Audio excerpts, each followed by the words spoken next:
Just a couple of best friends hanging out, best friends hanging out, best friends hanging out. Yeah.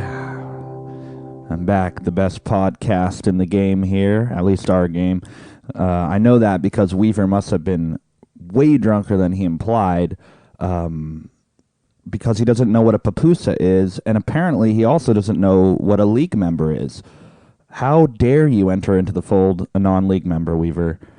I mean, there are some methy dudes out here on Solano Way outside of my house. No one in the league knows them either. Maybe I could hit them up and ask them for an opinion on Chase Edmonds and his potential breakout rest of season. Anyway, congratulations on Chase Edmonds. That is an amazing pickup, and I was talking mad shit about it. But it appears to be the right decision, and it could really pay dividends for you, especially against my team this week, which I'm not looking forward to. But there you go. Weaver with a drunk non-league member on the podcast is further evidence as to who the real pod is up in this bitch, and that's this one. The real Just a Couple of Best Friends Hanging Out pod, theme song and all. So I'm sorry I missed last week. We had the drunk pod, so I guess I didn't totally miss. Like, yeah, that was kind of a disaster. I listened to it again, and yeah, super disaster. Wish I could take it back, and maybe we should eliminate it from the internet. So in case any of us become politicians or famous people in the future, fingers crossed, we won't have that looming over our heads like a fucking guillotine. So I've had a pretty good last few days. This last weekend, we had our Bay Area album release show. We dressed like a bunch of greasers. We covered the time warp from the Rocky Horror Picture Show, which was pretty fun. A lot of people showed up. We got paid. Yeah, you know, all that bullshit. Then after that, Sunday, I had a frantic barbecue that my girlfriend wanted to host. It was basically a family barbecue. Her family was in town for a wedding that I went to. Oh, and I'll get into that wedding in a second. It was intense. And then my family was there. I was basically cleaning for the past 5 days straight. I cleaned Friday night before her family got here, Saturday day after the family and show and everything, Sunday during the barbecue, Sunday after the barbecue, Monday what was left over from the barbecue, Monday night, because apparently there was even more shit left over from the barbecue. I'm still cleaning shit. It's so insane. But that's what I do here. I do podcasts, I play music, and I clean. That's kind of my role in the house. It's not the traditional male role, but it's a role that I excel at, being a stay-at-home cat dad. So that's what I do for the most part. Stay at home, feed the cat, clean up its shit and all that. But had a great time. Made the real barbecue chicken of this league here. Sorry, Evan, but you just can't go toe-to-toe with the real chicken here. It's the only chicken that comes close is Colin Stew's barbecue chicken. That's a close second. Other than that, you can take your chicken and take a hike, especially drumsticks. No one likes drumsticks, man. There's no meat on that thing. It's like you need to go with a chicken wing, like something that is expected to have no meat on it, but is still delicious.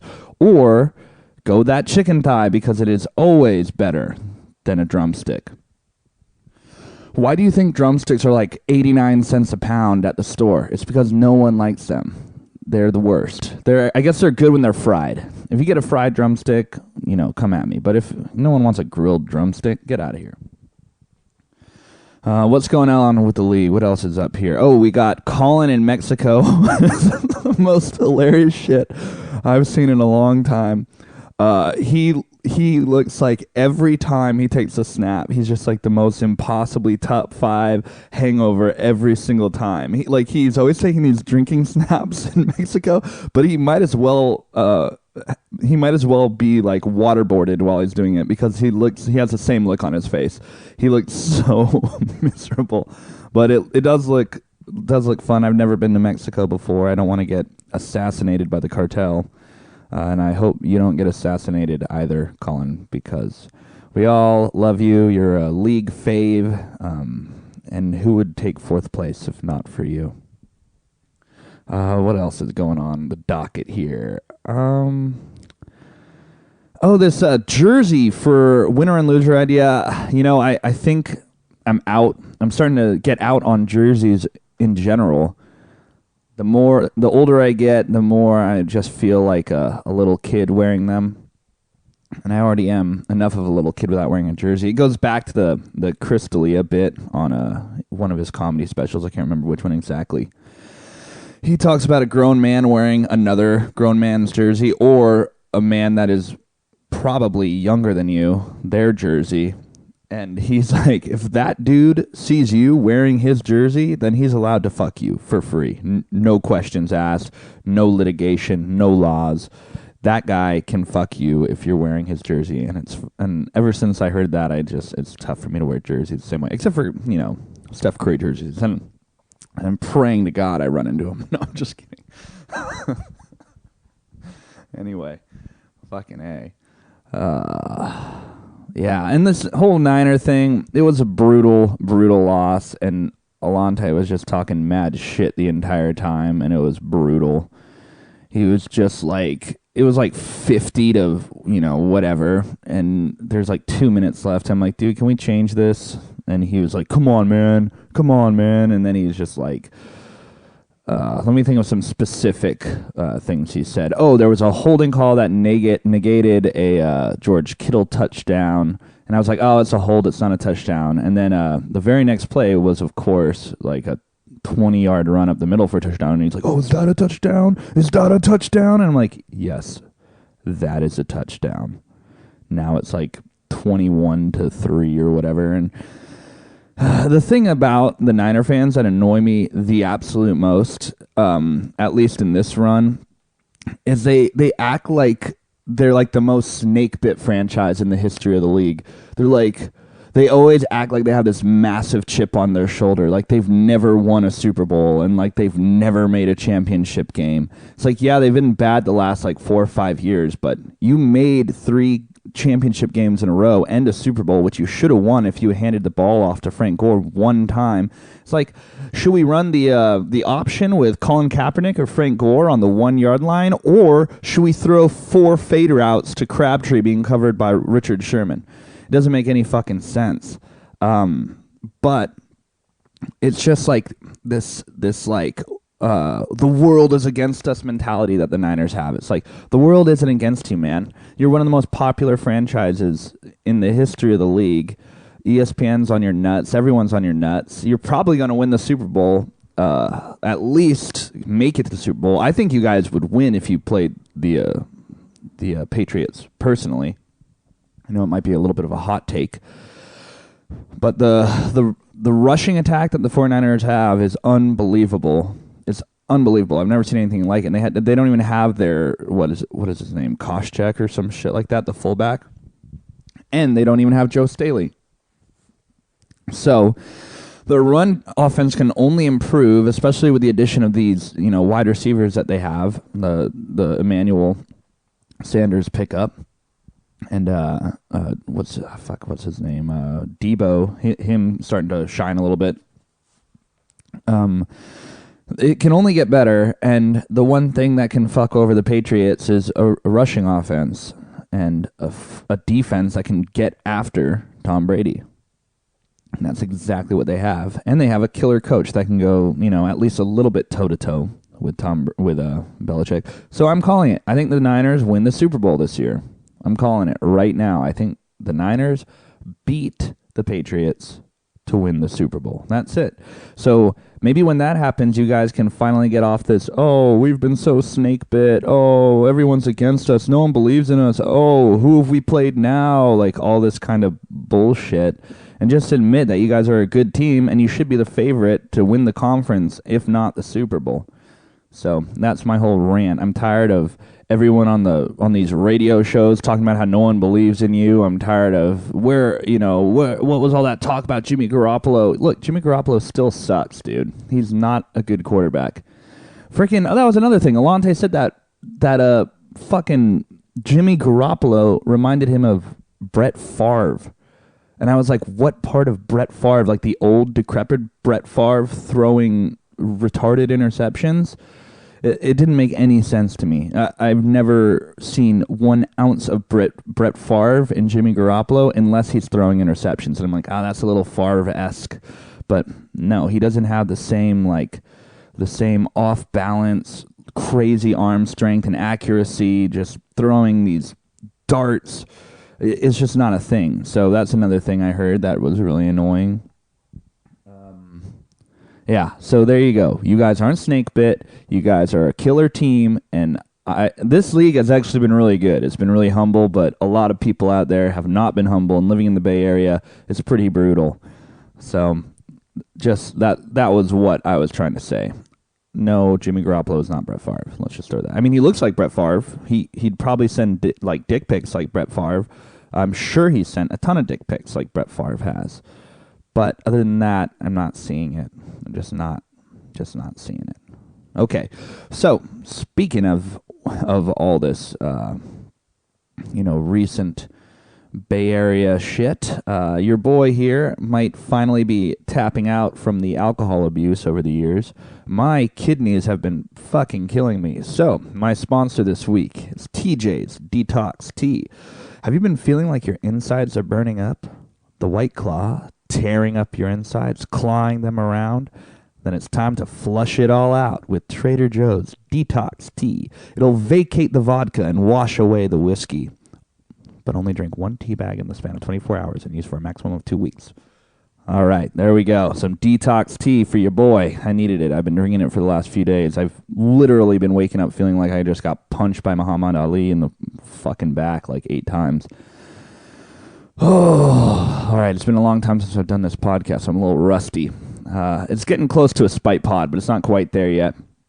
For this league, the crazy thing to me has been the lack of consistency for almost every team. Almost every single team has either, scored in the bottom 2 or has won the money or all of the above. It's so back and forth. Bill has had a, one down week. He's been consistently great.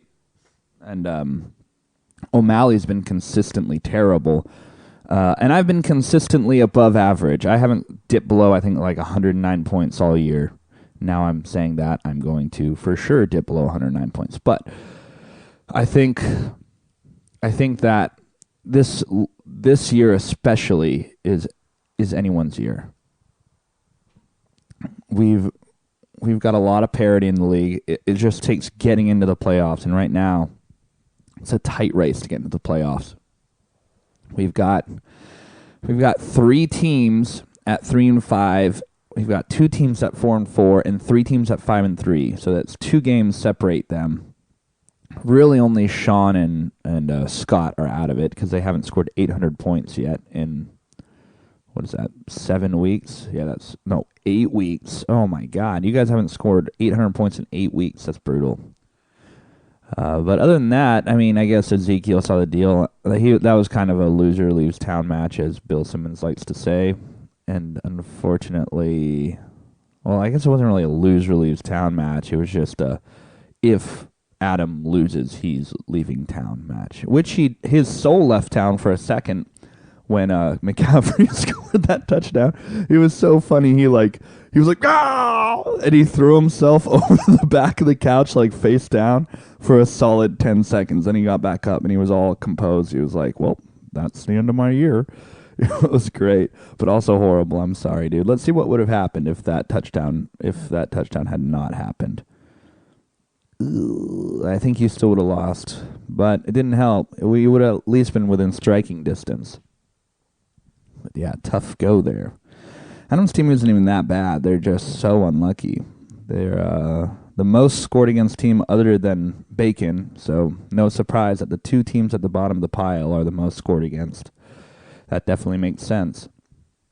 It was a pleasure beating up on Maxwell Dunn Jr., the defending champ. It feels really good to beat Max. Can't tell you how much. It feels good.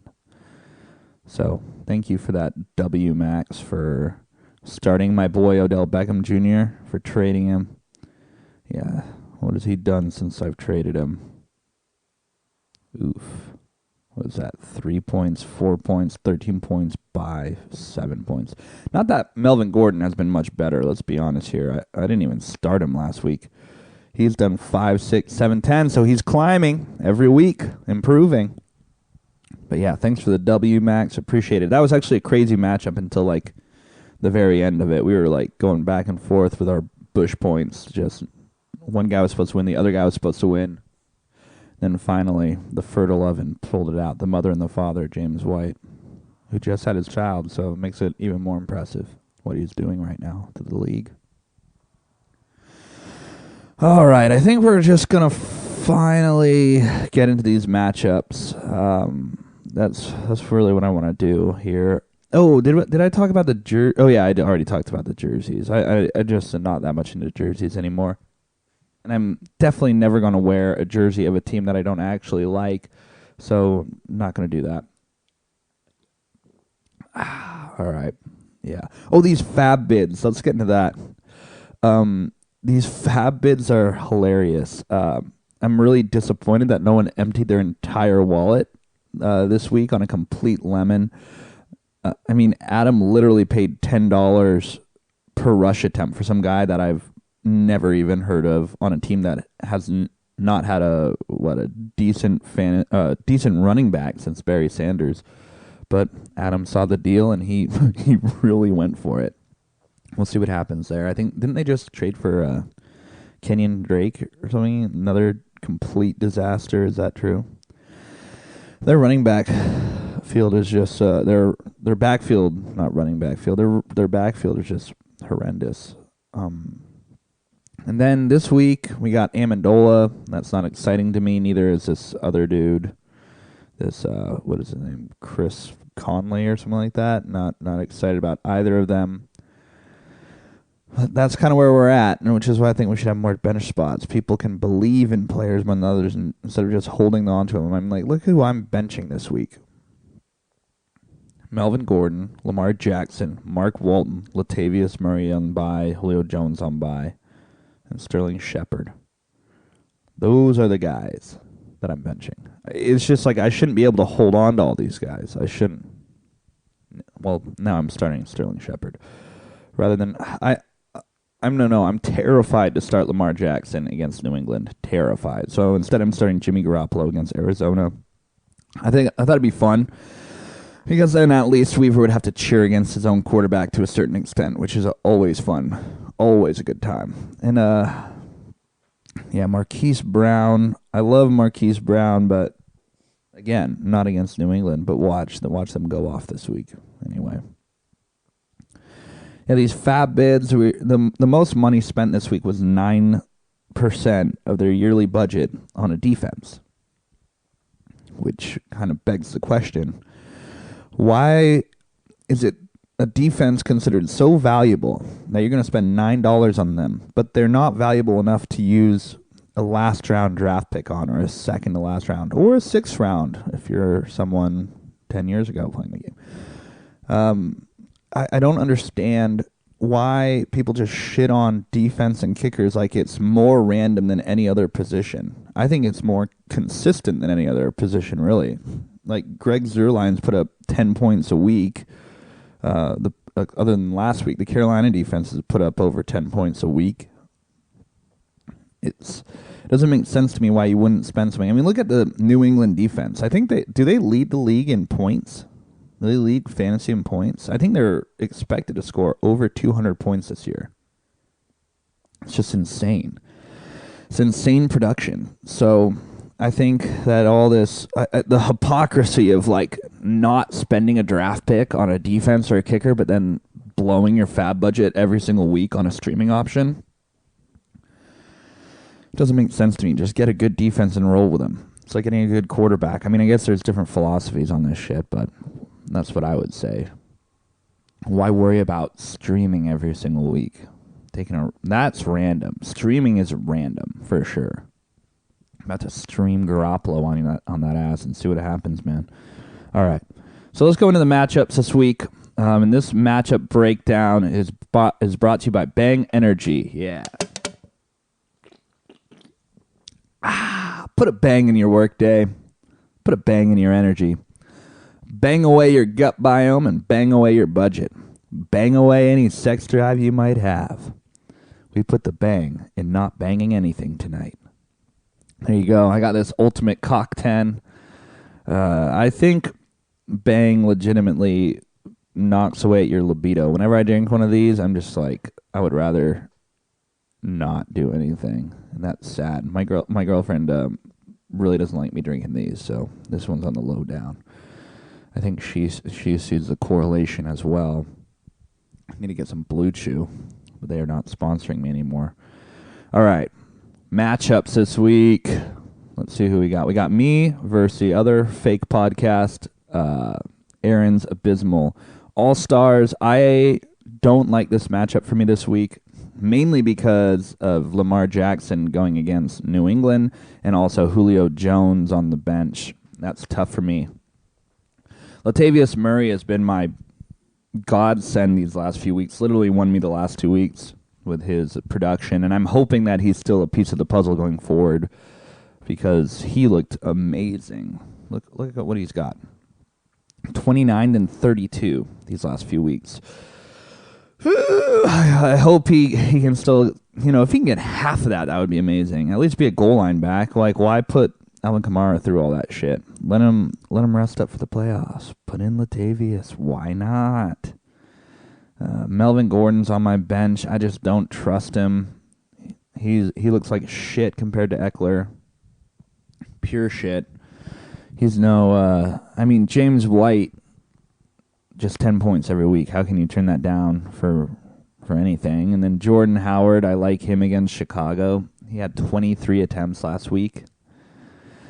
And Marlon Mack, he's kind of my only bell cow that I have, and he kind of just plugs away. I would love to see his average this year. What is he, 138, 590? What is that? 138 divided by 5. Here, let's do some quick math here.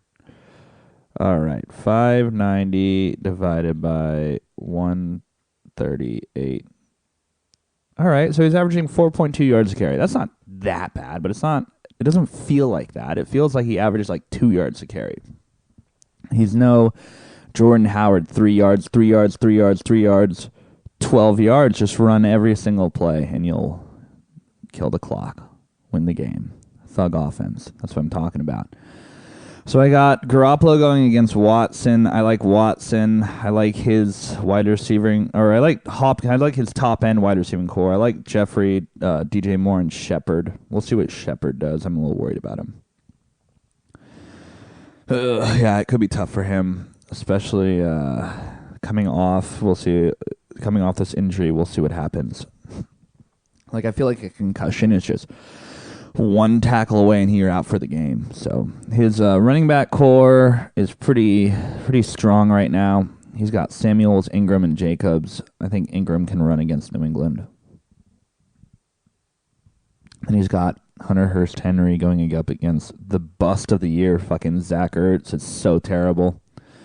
Zach Ertz, oh my God. He had a nice little run there for a minute where he was 13, 8, 10, and 14, and now it's just been 5.4, 4.8, 3. His target's dwindling every single week. It's brutal. He has one touchdown the year. Every time I see Goddard catch one, it's so annoying. Anyway. I got Aaron winning this week against me, unfortunately. If I had Lamar Jackson going in against anyone but New England, and then, what's his name? Fucking Julio Jones off of a bye, I think I'd be in better shape. But this one's tough. Definitely tough. All right, who do we got next? So there you go. I'm picking Aaron's Abysmal All-Stars. Up next, we got We Built This City. We built this city on rock and roll. Bum, bum, bum, bum. Andrew the Walrus, Goo Goo Kachoo. I think Carson City up in this bitch. He's got who is this other Carson you got? Who is this guy? Oh, another Detroit running back. Oh, I guess he got 12 attempts for 34 yards. Do I even need a calculator for that one? 34 divided by 12 Fucking A. God damn it. That's got to be less than 2 yards. Or a little over. 2.8. Oh, dude. I don't know if he's going to make it to that first down mark on fourth down. Claimed off waivers 10 days ago. So you are officially Carson City. Trey Carson, Chris Carson built this city. Officially Carson City. You got your kicker spot empty. Not sure what's going on there. I guess you're just going to roll against a shitty team. You're still projected to win, which is hilarious. I mean, who do you want to hold on to here? Gotta hold on. Oh, my God. Why is DeSean Jackson questionable? Is he coming back? Oh, he practiced. He should be back, dude. You should start him. Anyway, I mean, if you start a kicker, I got you for sure, Pebbles. You got Derek Carr instead of your boy Wentz. I like that. Carr's been playing pretty well. They just can't stop anyone. It's pretty hilarious. Like, if they had Khalil Mack, they would be a contender this year for the playoffs, at least. It's just funny how that works out. But instead, they don't, and they can't stop shit, and they lose in the end of games. So, Carr versus Cousins. It's tough. Pretty much a wash, I think. I actually like his wide receivers better than yours, Pebbles. You got Edelman, Diggs, and Adams. And you got the old Diggs versus Thielen matchup. Is Thielen going to play? Oh, he's limited. I think he should play. Sterling Shepard comes back. That's going to, mitigate Golden Tate a little bit. I like Austin Eckler versus Green Bay. I think that he's going to get a lot of run because I think they get destroyed by Green Bay. And then I think Eckler gets a lot of playing time. So I like him. Waller's been killer. Greg Olsen has been not too great. Yeah, I think I still got Pebbles. Even without a kicker, I got Pebbles against, my sacrifice. Scott Novum. Haven't heard from him for a while. I talked to him on the phone a little bit via text, which was good. But, yeah, that's pretty much it. Wish Scott would show up every once in a while. Bye, Scott. Bye. All right. Next up, we got the New England Empire versus Super Thighs Me. Tom Brady going up against Baltimore. I think that's a pretty good start. Let me look real quick, going back to what I was saying about Lamar Jackson. I forgot that on the desktop I can actually look up and see how people have scored against certain defenses. So, we have Lamar Jackson, click, New England. Here's who scored against New England. Ben Roethlisberger, 9.7. Josh Rosen, 1.8, not surprising. Luke Falk, 1.92. Josh Allen, another running quarterback. Lamar Jackson White, 8.72. Matt Barkley, Jesus, who have they faced? Oh, this is garbage. Josh Rosen, Luke Falk, Josh Allen, Matt Barkley, Colt McCoy. This is like 2012 college football right here. So, Colt McCoy, Daniel Jones, Sam Darnold, minus 6.66. That's scary. And then Baker Mayfield, 11.56. Who's the highest they've scored. I just don't trust Lamar Jackson as a kind of a one-dimensional quarterback to do anything against this defense. So, yeah, so I'm starting Garoppolo. Anyway, I feel vindicated. So back to New England Empire versus Super Thighs. I mean, this is a good matchup. Let's see. Sanu versus Deebo Samuel. That's a homer start if I've ever seen one, but okay. Kittle's been killing it. Second best tight end in the league. Le'Veon Bell, I guess he didn't get traded. Going up against Miami, that's going to be a good play. Sean McCoy, I guess, has taken a little bit of a back seat, which is unfortunate. Derrick Henry, Saquon Barkley. I like Saquon. I like everyone that Evan has over what Bacon has, but somehow he's still a mess. I guess I don't like Robbie Anderson. I've never liked that guy. But against Miami, he has a shot. Matt Stafford against Oakland. That's a good start. Yeah, I think I'm going to have to... that New England defense always looming, though. And that Tucker always looming. I'm telling you. Kickers and defense. Swing games. But I got to pick... I don't know why I guess Cleveland is terrible. They're a complete dumpster fire. Freddy's Kitchen is on fire, and they're one of the worst. What's the term? Disciplined teams in the league. I feel like, yeah, they're a dumpster fire, a kitchen fire, a grease fire, whatever you want to say. But the fantasy defense is too strong, and I like the kind of trajectory that Evan is on. So I'm picking Evan to win this one. I don't like Derrick Henry against Carolina. I know it was an atrocious performance last week, but I think that almost fires them up to play much better this week. I think they hold Tennessee to under 10 points, and I think they get the W, and I think people can start shutting the fuck up about Kyle Allen being a starting quarterback. Cam comes back, he gets the job. Like, no more of this garbage. Okay, let's move on to Charkula versus Allen of Troy. Just a battle of terrible team names here. Oh my God. I thought that maybe O'Malley didn't have like a kicker or defense in. Oh, I guess he doesn't have a running back or a wide receiver in, so that's good. Whew, dodged a bullet there, buddy. Okay. Yeah, 84.15 projected. You're supposed to lose before the ball is snapped on Thursday night. You're supposed to lose by 35, O'Malley. That's pretty tough. It's pretty tough. There's pretty much no way I can't go with Colin here, so let's see what we got. Brisket against Pittsburgh, who's been a surprisingly stingy defense. Other than the first 2 weeks, they haven't allowed more than 14 points from a quarterback, so I like that matchup. I like Josh Allen versus Washington. Even though apparently their defense is a little underrated, I still think the Bills kill them. Brown doing well. Tyreek Hill's back. Amari Cooper, best route runner in the game, according to someone. I can't remember. I thought it was pretty ridiculous. But all of a sudden, Collins looking pretty damn scary here with his skill players. He's got Hill, Brown, Cooper, Chubb, and Coleman. A suddenly terrifying Tevin Coleman, who scored 37 against the Panthers. Sure, he only got 11 touches, but he had 3 touchdowns and then a receiving touchdown. Terrifying. When you have Marvin Jones in your slot, I think he does. Wasn't he like leading the league in receiving touchdowns or something crazy like that? Can't remember. But he's, all of a sudden, Colin looking like a 4th place team. In fact, in 4th place right now. Unbelievable.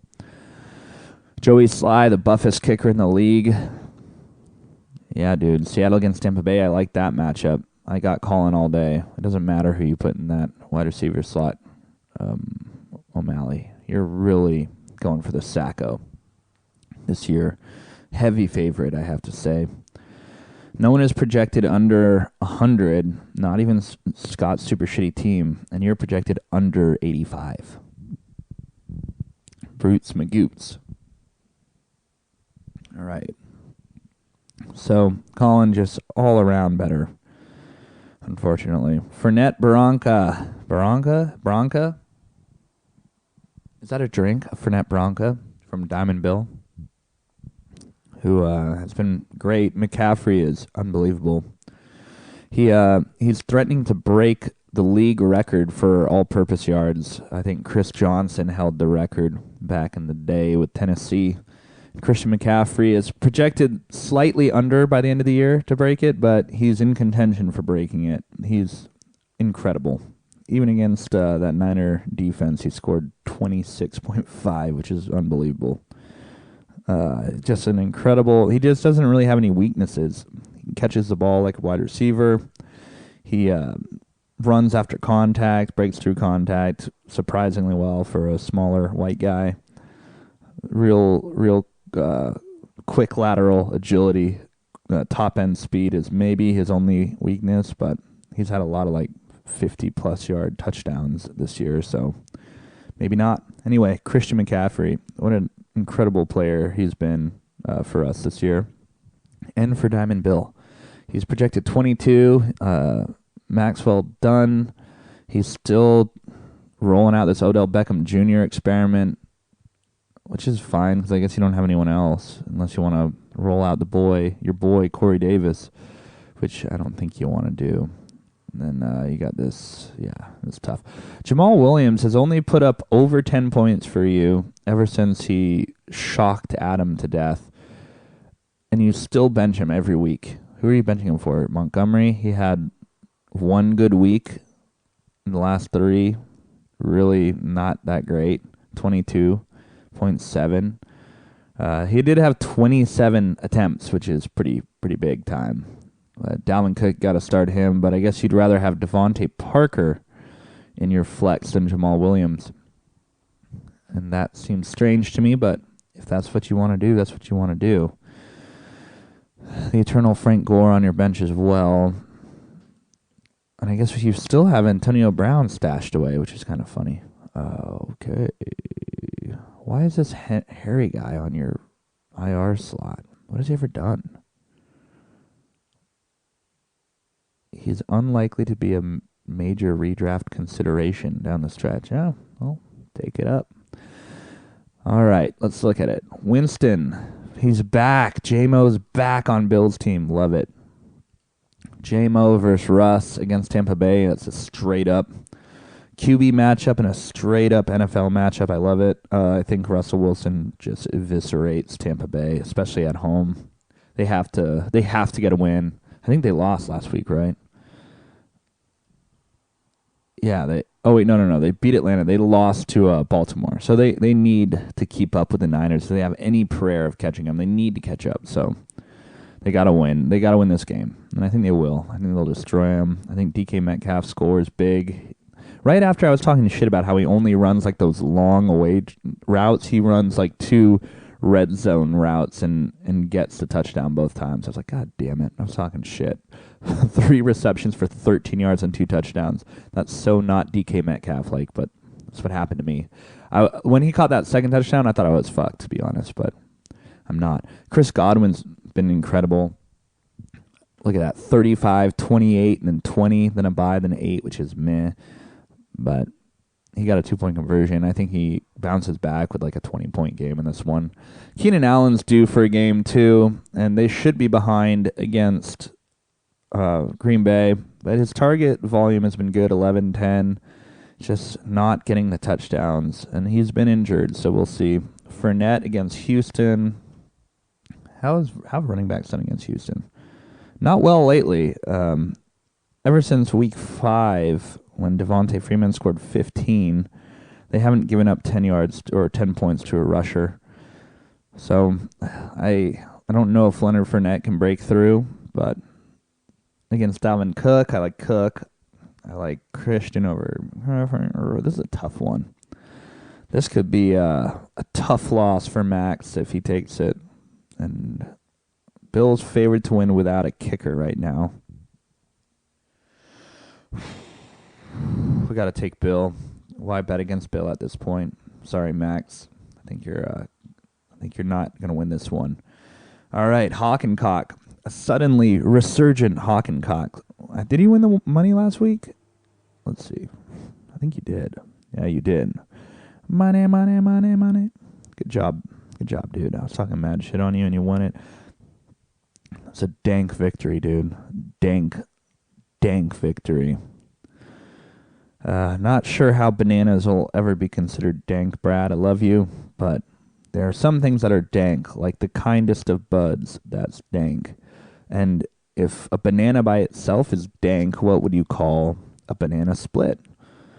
What would you call a chocolate-covered banana if you've already used the word dank on a normal-ass banana? So, therefore, I do not think bananas are dank. I thought it was hilarious. I was watching that interview. I don't think anyone understood the context, so I took a little picture.